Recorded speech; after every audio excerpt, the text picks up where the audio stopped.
The worst career advice I've ever had was when I was at the Wharton School studying business, and I went to my faculty advisor, and Wharton students are supposed to be focused really on the business, and I said that I would be interested in taking an American poetry class, and he said, "That's the stupidest thing I've ever heard." He said, "Don't take an American poetry class. It's a waste of time. No one will care if you ever studied American poetry when you want to get a job at GE. So I would strongly advise you not to do that unless you want to be thought, not serious about your job." So fortunately, I didn't take his advice, and it's one of the few courses I remember very well from school.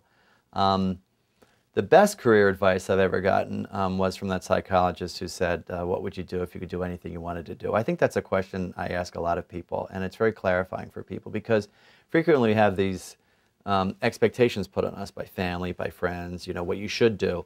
A friend of mine called that shoulding all over yourself, S-H-O-U-L-D-I-N-G.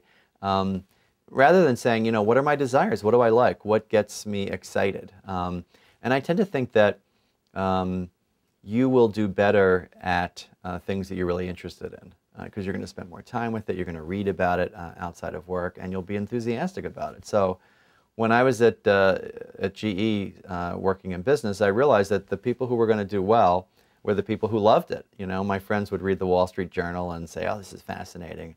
And I would say, "How can you read that stuff?" And he'd say, "Oh, this is fantastic. How can you not read it?" And so this notion of, following your desires, I think is really important. And, what would you do if you could do anything you wanted to do is probably the best career advice or the best question I've ever been asked about my career.